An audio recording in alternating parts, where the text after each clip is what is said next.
Hi guys, welcome back for the last video on Raymond Carver and where I'm calling from and other selected stories. So what we're going to be going through now in this last section, we're going to be talking about postmodern themes and tropes and how they are present in Raymond Carver and his works. So, so one of the things that I just want to say here is that there are two readings in your reader that I'm going to be referring to, one more than the other. So I am going to say that for this section, it really is essential that you read Redefining Intimacy, Carver and Conversation, 2004 by Bramlett and Rabb. It is essential that you read this because I'm going to go through some sections of it. I'm going to discuss what I consider to be the three main tenets of this section, but I am not going to go through it in super amounts of detail. So, in order to know what I'm talking about, it really helps if you go and read the text yourself. And the overall outcome for this last learning outcome is critically analyze the postmodern tropes and themes within and across the prescribed short stories. So, what I'm going to be doing is I'm going to be highlighting what I consider to be the essential themes and tropes, and I'm going to be highlighting how I think they appear in these different stories. Again, I will not refer to every single story, even though a lot of them transcend almost all of the stories. I'm going to pick out the ones that I think are most important. You can obviously have full discussions with your lecturer about each of these and how they appear in almost every single story. So, let's get started. What is Carver focusing on? What are the things that he's most interested in? What are the things that he's discussing? And what are his central key things that I think are central to understanding? I've chosen six because I think that this is the six that are core to your reading and understanding of Carver. I am going to quickly just remind you that there is a contextual reading online, and it is prepared for you by the IAE, which discusses some of these as well in depth. So you can always use that as a backup reading. It's always useful to have that to go through if necessary. So I'm going to be discussing disconnection and domestic discord. I'm going to leave that till last, and we're going to be going through the Bramlett and Robb reading um, where we talk about this specifically. So before that'll be my last section. The other five are going to come first. We're going to talk about traditional roles in society, the failure of the American dream, misogyny and alcoholism, particularly in reference to how women are conveyed, shame and commodification, and escape and distraction. Something that I just want to quickly do a little hint at here is that a lot of the themes that are discussed are not just discussed in content, but also in the form that the story is portraying. And I will try and hint as we go along, but it's quite important to think that not only is it the content and the things that are being discussed that are important, but how they are being discussed that will link back to these tropes and themes in these novels, in these short stories. So I've got a little picture here of alcoholism because I think that is a big discussion point, and it is very important for Carver himself in understanding it. So let's start with traditional roles in society. I've got a lovely little picture of a traditional American idealized family. You know, mom, dad, 2.4 kids. So one of the things that Carver is discussing is a lot of the time this domestic relationship between the husband and his wife. The kids are usually there, if not main or central characters. They are present sort of as consequences of the relationship, and often the effect that a relationship going downhill can have is generally sort of reflected onto the children. But something to keep in mind is that each person has a prescribed role in American society. And a lot of the time, the way that these people are portrayed and the way that they exist are expectations that are set by society. And Carver is discussing how difficult this is for people because not everybody wants to follow these rules. And a lot of the time, the traditional rules in society that are prescribed to us, the characters in these books just cannot successfully conform to them. And often they are failing to do the roles that they are expected to. So if we look at the first story, Are These Actual Miles? We have the husband failing to protect his wife and not financially providing for his family. Um, and it's one of the most poignant examples of this because it's quite distressing in how spectacularly he fails. Because the horrifying events actually happen to his wife, but that all happens off page. We hear the hints or implications of these events. what we see is his shame at failing to look after her, his shame at failing to provide for their family. And we see him failing as a father and provider. In another example, we have So Much Water, So Close to Home. We have Claire, where she struggles with being a wife and a mother. Now, she struggles with what's expected of her as a diligent, good, loyal wife, but we also see the fact that she has some mental health issues even before the events of the story, and therefore we see that these events sort of antagonize her mental health further, and she really struggles with, can she be a good mother? Can she be a good wife? Because of these instabilities that she has, which are further exacerbated by the actions of her husband. The next big thing that is discussed and the big theme that is engaged with from both postmodernism and specifically in Carver is the failure of the American dream. And this is just something that it seems to really bother Carver because it is the failure of the American dream, because it is not necessarily that the American dream itself is not attainable. It's more a case of the fact that it has failed the people because they have this belief that the American dream is real and it's valid and it exists and they can achieve it. And it leads people to doing stupid things and believing they can exist within the realm where they've achieved it, even though they might not have. And so they do stupid things. And this is most obvious in Are These Actual Miles? Because we see the family with the ugly side of credit card theft, essentially, and excessive spending.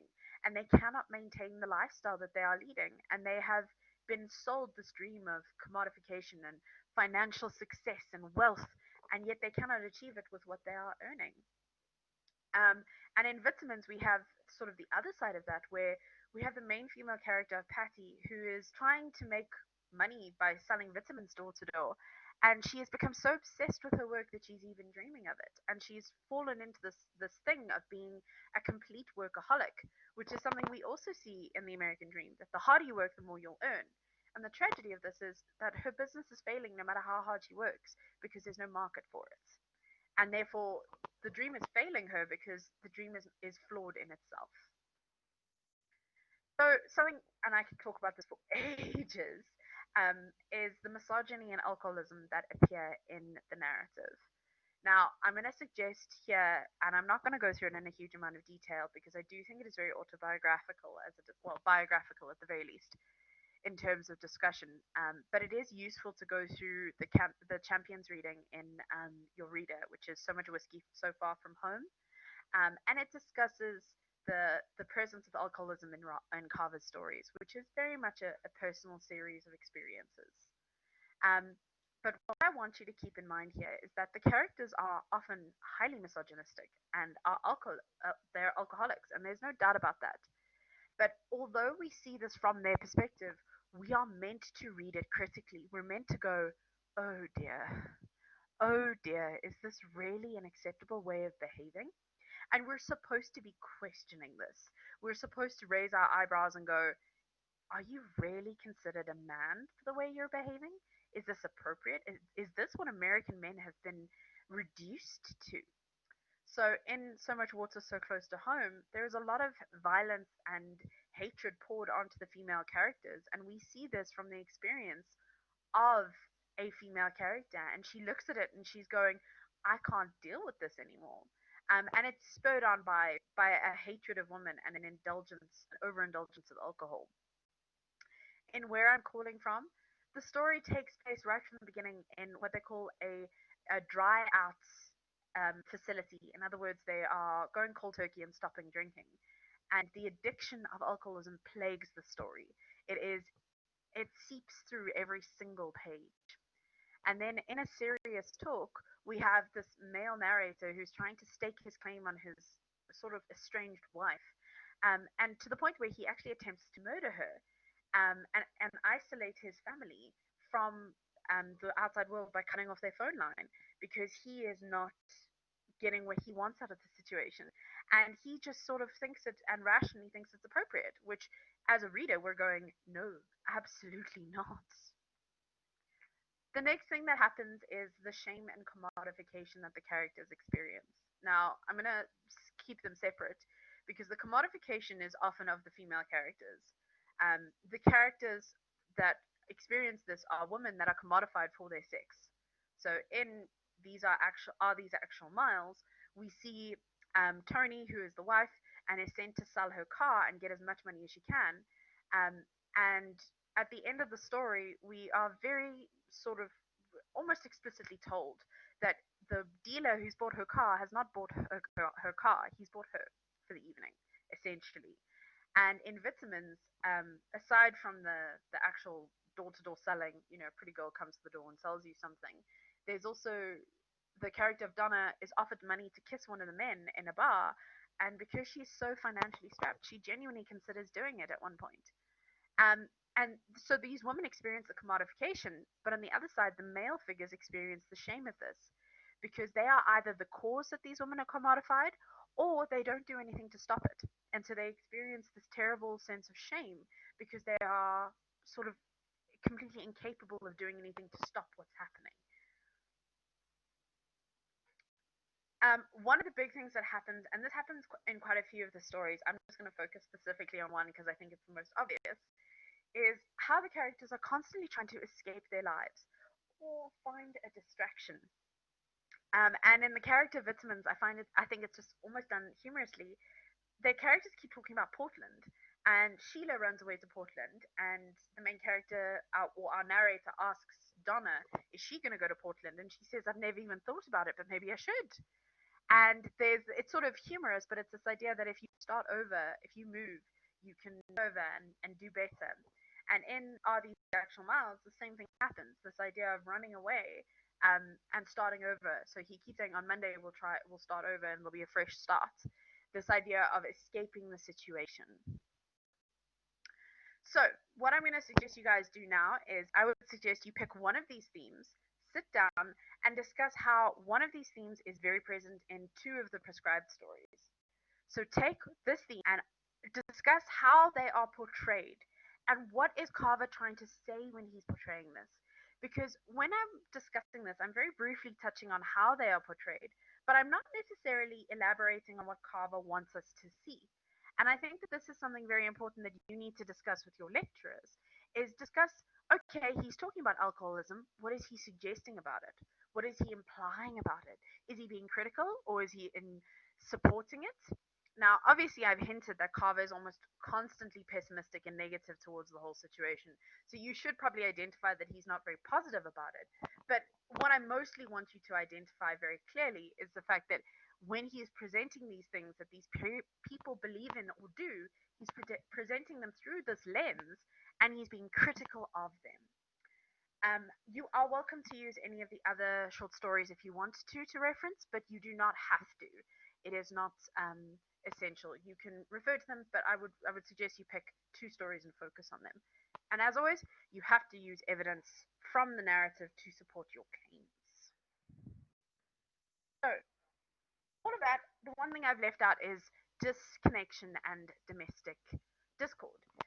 And I think that this is most effectively discussed by Bramlett and Robb in their short um, journal article Redefining Intimacy, which is in your reader.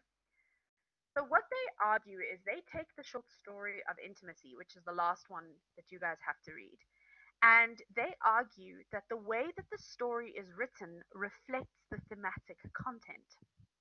And it argues that this is meant to be, and it's very intentional. It's very intentional that there is this very specific theme is being conveyed through the form that the story is taking, not just what the story is talking about. So we're going to talk about that just now when we talk about the actual story itself. But what I want you to think about is they are talking about how this story, the story titled Intimacy, is talking about disconnection and domestic discord. So keep that percolating in the back of your brain, as I keep saying. I have no idea why that's become my catchphrase. So I've taken this extract that I'm going to break down into more depth because I do think this is useful. And the sections in red are what we're going to focus on. The conversation between the narrator and the narratee contains the one between the ex-husband and the ex-wife, the homodiegetic narrator, the spinning In spinning this tale, develops a narratological intimacy with the unnamed narratee at the same time that he conveys the incident with his ex-wife. It is a blend of unprecedented extremes, a merger of minimal and maximal elements in a single narrative. That gives intimacy a pivotal place in Carver's canon. In this essay, we argue that Carver redefines intimacy through disproportionate dialogue, a paucity of concrete objects, and nonverbal communication, uniquely demonstrating the fundamental need for human beings to narrate meanings into their lives. So, I'm going to take those things and discuss them in more depth to explain these quite heavy academic terms. So, the first here is unprecedented extremes.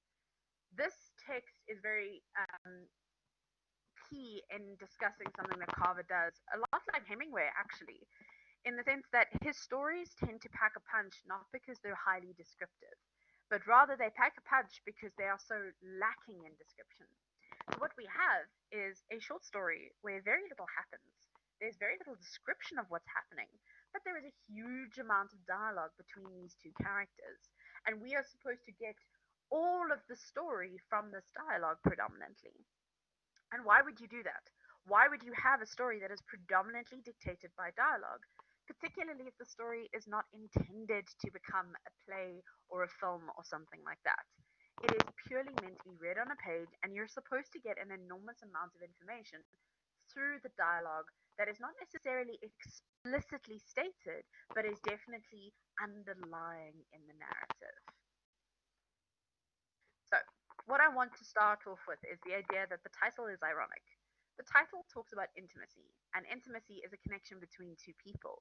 However, the story is about an ex husband and an ex wife who are having a dialogue that shows very little intimacy, but rather deals with the fact that there is previous intimacy that they're sort of trying to deal with.